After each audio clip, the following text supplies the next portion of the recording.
Explain करने वाला हूँ। अगर अभी तक आप लोगों ने इसके पिछला एपिसोड नहीं देखे तो मैंने प्लेलिस्ट बना दी होगी, जाकर चेकआउट कर लेना। तो जैसा कि पिछले एपिसोड में हमने देखा कि यहाँ ग्रेट जाओ एकेडमी में एक फाइटिंग कंपटीशन हो रहा था, जहाँ पर सारे के सारे आउटर एकेडमी के डिसाइपल एक दूसरे के साथ फाइट करते हैं। इनमें से जो भी टॉप 10 वॉरियर्स होंगे वो अपनी मर्जी से किसी भी क्लास को चूज कर सकते हैं। जहाँ पर हम देखते हैं कि कियो ने मैच फिक्सिंग कराकर लिन शिफेंग की फाइट यहाँ जाओ युआन के साथ करा दी थी। वो सोच रहा था कि जाओ युआन के पास तो 2 मेंडेरियंस है, जबकि दूसरी तरफ लिन शिफेंग ने अपने 4 मेंडेरियंस को ओपन कर दिया है, इसलिए लिन शिफेंग आसानी के साथ जाओ युआन को हरा देगा। लेकिन अरीना में तो यहाँ पर देखते ही देखते सब कुछ उल्टा पड़ गया, क्योंकि हम देखते हैं कि जाओ युआन ने काफी आसानी के साथ लिन शिफेंग पर अपने ड्रैगन क्लॉ टेक्निक का इस्तेमाल करते उसे हरा दिया था।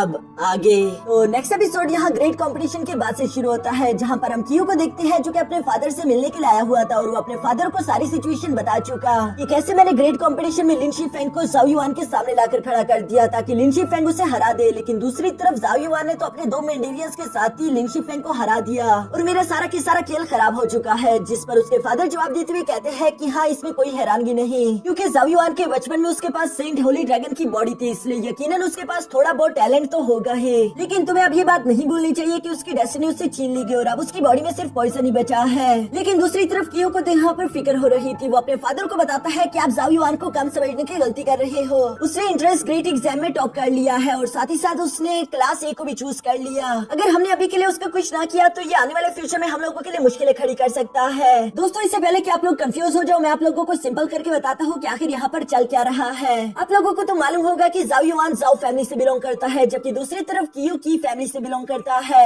इसीलिए कियो के फादर की किंग यहाँ पर प्लान कर रहे हैं कि एकेडमी के जितने भी पावरफुल कल्टीवेटर्स होंगे वो उन सबको क्लास बी में ज्वाइन करवाएंगे, जिस क्लास बी का हेडमास्टर जुहोंग होगा। और चूंकि वो सबके सब की किंग की बात मानते हैं, इसलिए धीरे धीरे की फैमिली स्ट्रॉन्ग हो जाएगी। वो लोग सबसे पहले ग्रेट जाओ एकेडमी पर कब्जा कर लेंगे और उसके बाद देखते ही देखते वो पूरे की पूरे जाओ सिटी पर कब्जा कर सकते हैं। इसी तरह से उन लोगों की धीरे धीरे ये प्लानिंग चल रही है कि वो जाओ फैमिली से उनकी रॉयल्टी छीन लेंगे और खुद ही इस पूरी जगह पर राज करेंगे। यहाँ कियो को इतनी सारा टेंशन लेता हुआ देखकर उसका फादर कहता है कि शांत हो जाओ, मेरी इतने सालों की प्लानिंग तुम्हें लगता है कि एक मामूली से बच्चा खराब कर सकता है जिसके पास 2 मेंडेरियंस है। हाँ, ये बात सच है कि अगर क्लास से ज्यादा पावरफुल होंगी तो आने वाले जितने भी पावरफुल कल्टीवेटर होंगे वो क्लास ए को ज्वाइन करेंगे। इसलिए मैं कोशिश कर रहा था कि मैं क्लास बी को जितना ज्यादा पावरफुल बना सकूं उतनी मैंने कोशिश की। बेशक इस बार का हमारा प्लान ज्यादा अच्छा नहीं चला, लेकिन तुम भूल रहे हो कि इस साल के अंत में हमारे एकेडमी में एक और कंपटीशन होगा। कुछ भी हो जाए उस कंपटीशन में हमें ये बात मेक श्योर करनी होगी कि क्लास बी ही टॉप करे, क्योंकि यही वो एक रास्ता है जिसका इस्तेमाल करते हुए हम पूरी की पूरी जाओ डायनेस्टी को छीन सकते हैं। वो अपने फादर की ये सारी बातें सुनकर उनसे कहता है कि मैं आपसे वादा करता हूँ कि इस आने वाले कंपटीशन को मैं ही जीतूंगा।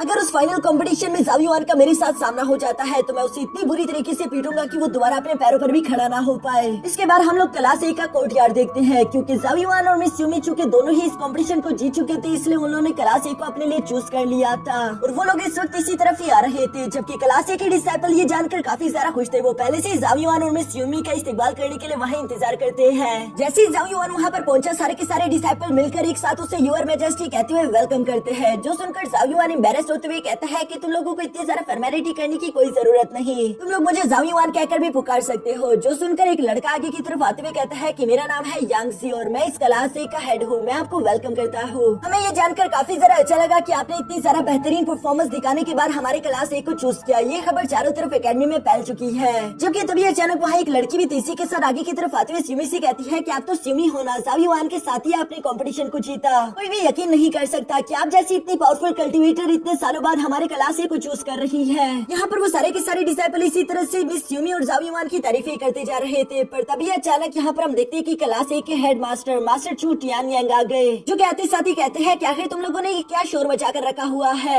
यांगजी, तुम इस क्लास के मॉनिटर हेड हो, तो आखिर तुमने डिसिप्लिन मेंटेन क्यों नहीं करवाया। जो सुनकर तो ब्रदर यांग से माफी मांगता है। दूसरी तरफ मास्टर चू टियानयांग यहाँ इन लोगों को बताता है कि तुम लोगों को इतना ज्यादा खुश नहीं होना चाहिए, क्योंकि तुम लोगों की मुश्किलें खत्म नहीं बल्कि अभी तो सिर्फ शुरू हुई। आज के बाद से तुम में से हर एक कल्टीवेटर डबल मेहनत करेगा, यानी कि डबल कल्टीवेशन प्रैक्टिस। जो सुनकर तो वो सारे के सारे डिसाइपल परेशान होते हुए कहते हैं कि आखिर हम लोग इतनी मेहनत कैसे करेंगे, ये काम बहुत ज्यादा थका देने वाला है। जिस पर मास्टर चू टियानयांग कहते हैं कि ये काम हमारे क्लास के लिए कुछ ज्यादा ही इम्पोर्टेंट है। इस साल के आखिर में हमारी एकेडमी का एक और कंपटीशन होगा, जहाँ पर सारी क्लासेज एक दूसरे के साथ टकराव करेगी और उस कंपटीशन को जीतना हमारी इस पूरी की पूरी डायनेस्टी को बचाने के लिए भी बहुत ज्यादा इम्पोर्टेंट है और ये काम हमें अपनी डायनेस्टी को बचाने के लिए करना ही होगा। क्या तुम लोग देख भी पा रहे हो कि इस वक्त पूरी की पूरी क्लास में सिर्फ 2 ही ऐसे डिसाइपल है जिन्होंने अपने 5 मेंडेरियंस को ओपन किया और उन 2 डिसाइपल में से एक तो यांगजी था और दूसरी थी मिस किंग शुई। मास्टर चू टियानयांग बताते हैं कि अगर इस साल के अंत तक तुम में से किसी किसी भी डिसाइपल ने अपने 5 मेंडेरियंस को ओपन नहीं किया तो वो आने वाले कंपटीशन के लिए क्वालिफाई ही नहीं कर पाएगा। इसलिए मैं तुम लोगों से कह रहा हूँ कि ऐसे तुम लोगों की डबल ट्रेनिंग होगी।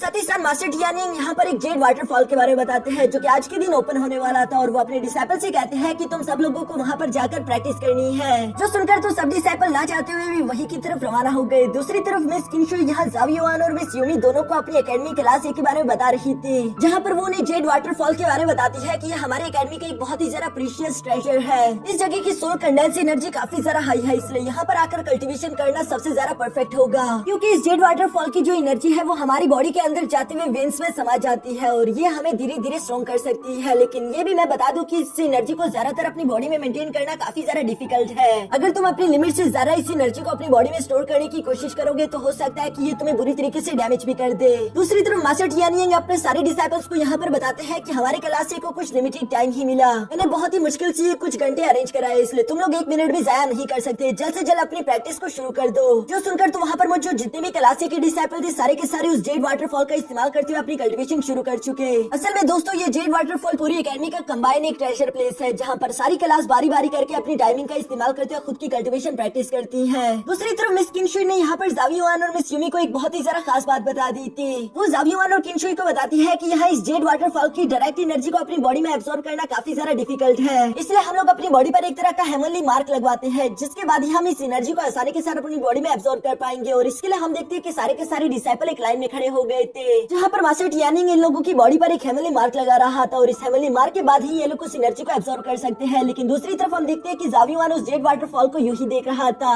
जिस पर यूमी ज़ावियोआन से कहती है कि आखिर तुम ये क्या कर रही हो, पहले हमें अपनी बॉडी पर हेवनली मार्क लगवाना होगा, उसके बाद ही हम इस एनर्जी को एब्सॉर्ब कर सकते हैं। उसे डर था कि ज़ावियोआन को झूठ पटांग सोच रहा है और उसका ये डर सही साबित हुआ, क्योंकि ज़ावियोआन जवाब देते हुए कहता है कि नहीं यार, वो लाइन काफी ज्यादा लंबी है और जैसा कि मास्टर टियानिंग ने पहले ही बता दिया कि हम लोगों के पास यहाँ पर हर एक मिनट कीमती होगा, हम इस वक्त को जाया नहीं कर सकते, इसलिए मैं ऐसे ही जा रहा हूँ। ये कहते साथ ही ज़ावियोआन ने तेजी के साथ फौरन उस जेड वाटरफॉल के अंदर जंप कर दिया, जहाँ मिस यूमी उसे रोकना चाहती थी लेकिन वो ऐसा कर नहीं पाती। दूसरी तरफ हम यहाँ ज़ावियोआन को देखते हैं जो कि जैसे उस वाटरफॉल के अंदर गया अचानक ही उसकी बॉडी पर एक पर्पल एनर्जी का प्रेशर पड़ने शुरू हो गया था, जो प्रेशर इतना ज्यादा पावरफुल था जो कि किसी भी इंसान की हड्डियों को चकनाचूर कर दे। लेकिन दूसरी तरफ ज़ावियोआन ने पिछले इतने दिनों लगातार मेहनत करते हुए एटलीस्ट अपनी बॉडी को इतना तो स्ट्रॉन्ग कर लिया था कि वो इस प्रेशर को झेल पाए। बेशक उसे तकलीफ तो हो रही थी। ज़ावियोआन यहाँ पर कहता है कि ये एनर्जी कुछ ज्यादा ही कंडेंस है और साथ ही साथ इसका प्रेशर बहुत स्ट्रॉन्ग है। मुझे समझ आ गया कि आखिर सब लोग इस जेड वाटरफॉल में कल्टीवेशन क्यों करना चाहते हैं, क्योंकि यहाँ पर मैं अपने मेंडेरियंस को जल्द से जल्द ओपन कर पाऊंगा। ये सब कहने के बाद ज़ावियोआन ने वहाँ पर मौजूद उस पर्पल एनर्जी को अपनी बॉडी में एब्सॉर्ब करना शुरू कर दिया था। मिस यूमी को तो ज़ावियोआन की बाहर से फिक्र हो रही थी। वो आवाज देते हुए कहती है कि ज़ावियोआन क्या तुम ठीक हो, पर ज़ावियोआन को उससे कोई रिस्पॉन्स नहीं आता। तभी अचानक वहाँ पर किनशुई भी आ जाती है, जिसे देखकर मिस यूमी सवाल करते हुए कहती है कि किनशुई आखिर तुम यहाँ पर क्या कर रही हो, जिस पर किनशुई भी सेम जवाब देते हुए कहती है कि हेवनली मार्क लगवाने की लाइन काफी ज्यादा लंबी है, पता नहीं आखिर मेरा नंबर कब आएगा। साथ ही उसने भी महसूस कर लिया था कि ज़ावियोआन पानी के अंदर कूद चुका है, इसलिए वो सवाल करते हुए कहती है कि आखिर योर मेजेस्टी पानी के अंदर क्या कर रही है। यूमी उसे जवाब देते हुए कहती है कि ज़ावियोआन इस जेड वाटरफॉल की एनर्जी को महसूस करना चाहता था, इसलिए वो अंदर की तरफ कूद गया। मैंने उसे रोकने की कोशिश की लेकिन उसने मेरी बात नहीं सुनी। लेकिन अब मुझे उसकी फिक्र हो रही है, काफी वक्त गुजर गया और वो मुझे रिप्लाई नहीं कर रहा, जबकि अंदर से कोई आवाज भी नहीं आ रही। यूमी को जवाब देते हुए कहती है कि वाटरफॉल की एनर्जी काफी ज्यादा खतरनाक है, इवन मेरी बॉडी पर पहली दफा हेवनली मार्क भी था, लेकिन जब मैं वाटरफॉल के अंदर फर्स्ट टाइम इंटर हुई थी तो मैं वहाँ पर सिर्फ 5 मिनट भी नहीं टिक पाई थी। ऐसा लगता है जैसे कि वो एनर्जी मेरी पूरी की पूरी बॉडी को क्रश कर देगी। आखिर ज़ावियोआन का क्या होगा, उसने तो अपनी बॉडी पर हेवनली मार्क भी नहीं लगवाया। मुझे जल्द से जल्द जाकर टीचर को बुला लेना चाहिए, इससे पहले कि ज़ावियोआन की जान खतरे में आ जाए। ये कहने के बाद वो फौरन से टीचर की तरफ भागने वाली थी, लेकिन तभी अचानक हम देखते हैं कि ज़ावियोआन यहाँ वाटरफॉल से बाहर निकल आया, जो कि इतने सारे प्रेशर को झेलकर एग्जॉस्ट तो हो चुका था, लेकिन साथ ही साथ वो खुद से कहता है कि मजा आ गया। वैसे अगर मेरी बॉडी पर भी गैदरिंग जेनेसिस हेवनली मार्क होता तो मैं पहले से ज्यादा एनर्जी को एब्सॉर्ब कर पाता, जिसके बारे में अभी ज़ावियोआन यहाँ सोच रहा था। तभी अचानक यूमी ज़ावियोआन के पास आकर कहती है कि योर मेजेस्टी तुम ठीक तो हो, जिस पर ज़ावियोआन फौरन से खड़ा होकर जवाब देते हुए कहता है कि हाँ मैं बिल्कुल ठीक हूँ, आखिर मुझे क्या होगा। मिस किनशुई ज़ावियोआन के पास आकर कहती है कि मुझे यकीन नहीं आता, तुमने हेवनली मार्क के बगैर ही पहली दफा 25 से लेकर 30 मिनट तक की सोरा को एब्सॉर्ब किया। तुम क्या सच में कोई इंसान हो? मुझे तो तुम एक मॉन्स्टर लगते हो, क्योंकि किसी की भी बॉडी इतना जरा प्रेशर नहीं झेल सकती। ज़ावियोआन यहाँ पर उसकी बातें सुन ही रहा था। अचानक से उसे मिस याओ याओ याद आ गई, इसलिए वो मिस यूमी से कहता है कि चलो मेरे साथ आओ, मैं तुम्हें कहीं पर लेकर जाना चाहता हूँ। ये कहने के बाद ज़ावियोआन यहाँ मिस यूमी को लेकर फौरन से मास्टर टियानिंग के पास आ गया था, जहाँ वो मास्टर टियानिंग से रिक्वेस्ट करते हुए कहता है कि मुझे अभी कुछ देर के लिए अपने घर जाना होगा, मैं यूमी को भी अपने साथ लेकर जाना चाहता हूँ और ये काम बहुत ही ज्यादा अर्जेंट है। जो सुनकर आखिरकार मास्टर टियानिंग ने उसे इजाजत दे चुके, लेकिन साथ ही साथ वो ज़ावियोआन से कहते हैं कि यहाँ पर हमें जेड वाटरफॉल के लिए बहुत कम वक्त मिला, तुम इस वक्त को बर्बाद नहीं कर सकते। जिस पर जाओ युआन जवाब देते हुए कहता है क्या फिक्र ना करो। और ये कहने के बाद स्यूमी का हाथ पकड़कर तेजी से वापस अपने घर की तरफ भागने शुरू हो गया। जहाँ रास्ते में स्यूमी जाओ युआन से सवाल करते हुए पूछती है कि युआन मेजेस्टी आखिर तुम मुझे लेकर कहाँ जा रहे हो। जिस पर जाओ युआन जवाब देते हुए कहता है कि मैं तुम्हें एक लड़की से मिलवाने वाला हूँ, तुम यहीं पर इंतजार करो, पहले मैं जाकर उससे बात कर लूँ। लेकिन ये सुनकर तुम्हें स्यूमी के मन में हलचल होना शुरू हो गई थी। वो हैरान होते हुए कहती है कि आखिर जाओ युआन किस लड़की के बारे में बात कर रहा है। वो खुद की इन सोचों पर काबू ना कर पाई, इसलिए वो भी चुप चुप कर जाओ युआन को देखना शुरू कर देती है। जहाँ उसने पहली दफा मिस याओयाओ को देख लिया, जो कि दिखने में तो काफी ज्यादा खूबसूरत थी। मिस यूमी को अपनी आंखों पर यकीन नहीं आ रहा था कि जाओ युआन इतनी खूबसूरत लड़की के साथ रह रहा है। जाओ युआन भी अब तक मिस याओयाओ के पास आ चुका था, जो कि हेवनली मार्क्स सिंबल्स का इस्तेमाल करते एक पेंटिंग क्रिएट कर रही थी। ये पेंटिंग बहुत ही ज्यादा पावरफुल हेवनली मार्क्स की मदद से क्रिएट की गई है, इसलिए अगर कोई भी कमजोर वॉरियर इसको देखे तो उसका सर चकराने शुरू हो जाता है। यहाँ पर जाओ युआन के साथ भी बिल्कुल ऐसा ही होने लगा और सर चकराने की वजह से वो मिस याओयाओ के काफी ज्यादा करीब आ गया, जो देखकर तो मिस यूमी को गलत फहमी हो गई थी। उसे लगता है कि जाओ युआन और मिस याओयाओ के दरमियान कुछ चल रहा है और जाओ युआन ने आज से पहले इसके बारे में मुझे कुछ भी नहीं बताया, क्योंकि वो भी तो जाओ युआन को पसंद करती है, इसलिए उसे थोड़ी बहुत जेलसी फील हो रही थी। उसे ऐसा लग रहा था जैसे कि जाओ युआन मिस याओयाओ के इतने करीब आ चुका है और वो उसे किस कर लेगा। दूसरी तरफ जाओ युआन तो सर चकराने की वजह से मिस याओयाओ के पास आया था, इसलिए मिस याओयाओ फौरन से उस स्क्रिप्चर को बंद करते हुए जाओ युआन से कहती है कि तुम अभी काफी ज्यादा कमजोर हो, इसलिए तुम इस पेंटिंग को नहीं देख सकते, पहले तुम्हें अपना लेवल अप करना होगा। जो सुनकर जाओ युआन जवाब देते हुए कहता है कि हाँ तुमने बिल्कुल सही कहा, वैसे मैं यहाँ पर तुम्हारी मदद लेने के लिए आया हूँ। हमारी अकेडमी में एक जेड वाटरफॉल है जिसकी एनर्जी एब्सॉर्ब करने के लिए मुझे एक हेवनली मार्क की जरूरत पड़ेगी, तो क्या तुम इस तरह का कोई हेवनली मार्क मेरी बॉडी पर लगा सकती हो। जो सुनकर मिस याओयाओ तो पहले इसमें इंटरेस्टेड नहीं थी, लेकिन जाओ युआन उसकी कमजोरी जानता था। वो फौरन अपने पास से एक वाइन की बोतल निकाल चुका, जिसके बारे में जाओ युआन बताता है कि ये बहुत ज्यादा कीमती है, इसे हासिल करने में मैंने बहुत मेहनत की,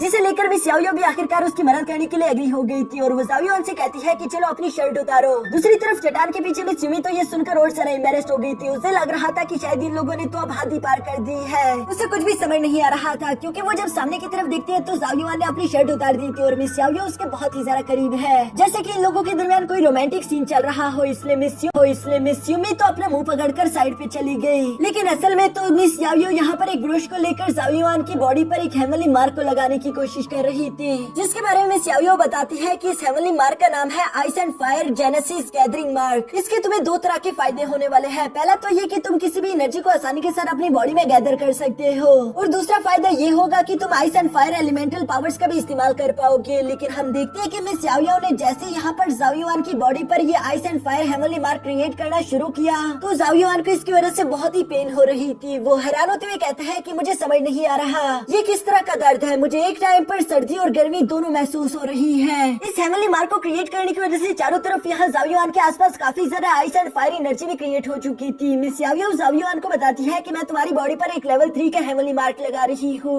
क्योंकि मुझे लगता है कि तुम्हारी बॉडी अभी इतनी ज्यादा स्ट्रॉन्ग नहीं कि वो एक लेवल 4 के ice and fire heavenly mark को संभाल सके। जो सुनकर तो जाओ युआन भी यहाँ सोचने में पड़ गया था कि यार मिस याओयाओ तो वाकई में काफी ज्यादा खतरनाक है, उसके पास जो नॉलेज और ताकत है वो इसका इस्तेमाल करते हुए क्या कुछ नहीं कर सकती। लेकिन फिर भी मुझे समझ नहीं आ रहा कि आखिर मास्टर कैंग ने ये जिम्मेदारी मुझे क्यों दी थी कि मैं मास्टर याओयाओ की हिफाजत करूं, क्योंकि मैं ये खुद ही देख पा रहा हूँ कि सिस्टर याओयाओ मुझसे कई ज्यादा ताकतवर है। ऐसा लगता है जैसे कि वो हर बार मुझे प्रोटेक्ट करेगी बजाय इसके कि मैं उसे प्रोटेक्ट करूँ। यहाँ जब वो ये सब सोच रहा था, साथ ही साथ उस हेवनली मार्क की वजह से जाओ युआन को काफी ज्यादा तकलीफ भी हो रही थी और उसके मुंह से तकलीफ वाली आऊ वाली आवाजें भी निकल रही है। लेकिन चट्टान के पीछे मौजूद मिस यूमी को तो कुछ गलत फहमियां ही हो रही थी। उसे यकीन नहीं आ रहा था कि आखिर वो किस तरह की आवाजें सुन रही है। इसके बाद नेक्स्ट सीन में हम देखते हैं कि मिस याओयाओ का ये हेवनली मार्क कंप्लीट हो चुका था। जाओ युआन खड़ा होते हुए कहता है कि ऑलरेडी मैं काफी अच्छा फील कर रहा हूँ, ऐसा लग रहा है जैसे कि पहले से मेरी एब्सॉर्बिंग कैपेसिटी बहुत ज्यादा बढ़ चुकी है। वैसे मिस याओयाओ क्या आप मेरी एक और मदद कर सकती हो? मेरी एक दोस्त भी मेरे साथ आई है, क्या आप उसकी बॉडी पर भी इस तरह का एक हेवनली मार्क क्रिएट कर सकती हो? जिस पर मिस याओयाओ ने तो शुरू में मना कर दिया, लेकिन जाओ युआन उसे समझाते हुए कहता है कि यार मिस याओयाओ तुम समझने की कोशिश करो, तुम इस पूरे के पूरे पैलेस में अकेली रहती हो और बोर भी हो जाती हो। फिर सोचो अगर तुमने उस लड़की की मदद कर दी, वो काफी ज्यादा अच्छी भी है, तो वो कभी कभी तुमसे मिलने के लिए आएगी और तुम बोर नहीं होगी, यानी कि तुम्हें एक नया दोस्त मिल जाएगा।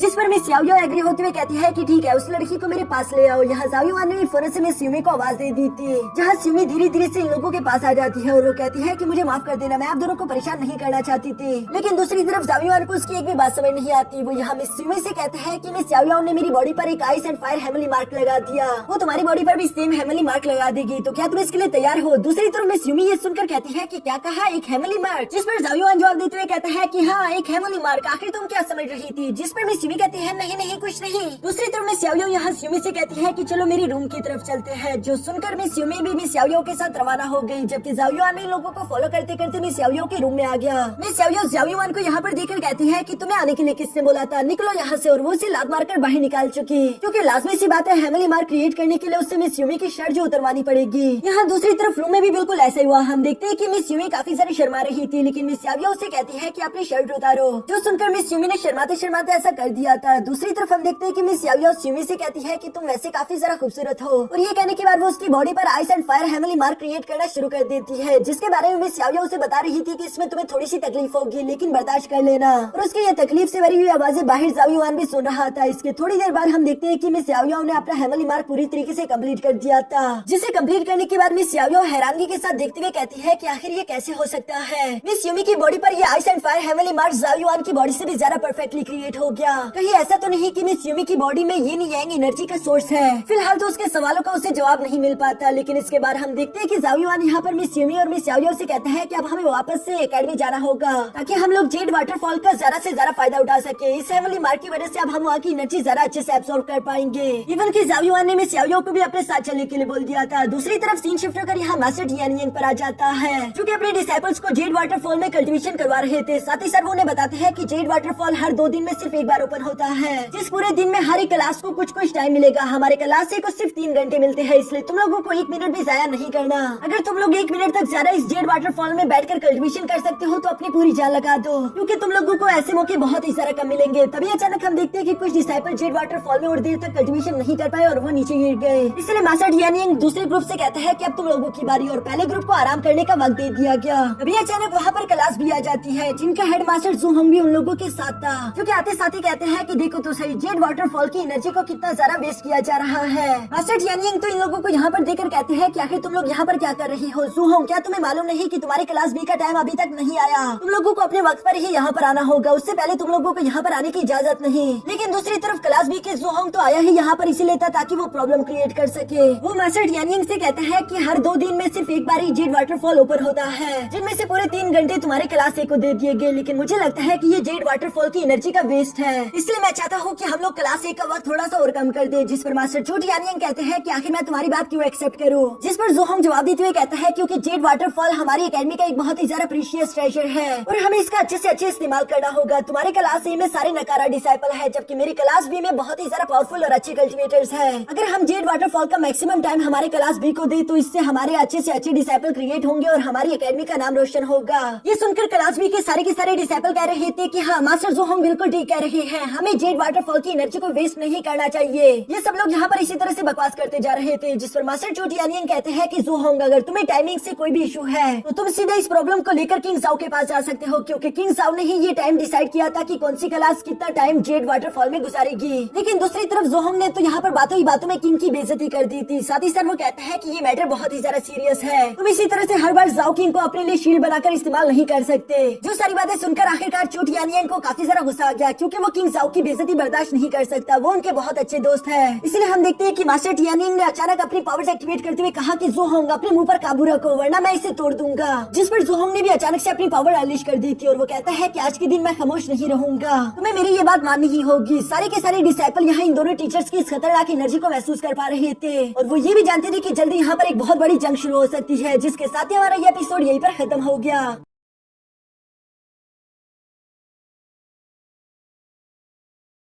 आज की इस वीडियो में मैं आप लोगों के लिए एक्सप्लेन करने वाला हूँ ड्रैगन प्रिंस युआन का एपिसोड नंबर 4। अगर अभी तक आप लोगों ने इसके पिछले एपिसोड नहीं देखे तो लिंक डिस्क्रिप्शन में होगा, जाकर चेकआउट कर लेना। तो जैसा कि पिछले एपिसोड में हमने देखा कि ज़ाओयुआन मिस याओयो से कहता है कि वो उससे कुछ हेवनली मार्क्स के बारे में सिखा दे। मिस याओयो ने तो शुरू में मना कर दिया, लेकिन दूसरी तरफ ज़ाओयुआन उसे वाइन की लालच दे देता है, जिस वजह से आखिरकार मिस याओयो एग्री हो गई थी। सबसे पहले वो ज़ाओयुआन की सोल को स्ट्रॉन्ग बनाने के लिए उसे ड्रैगन ब्रेड टेक्निक परफॉर्म करने के लिए बोलती है, जिस वजह से ज़ाओयुआन की सोल काफी ज्यादा स्ट्रॉन्ग हो चुकी थी। साथ ही साथ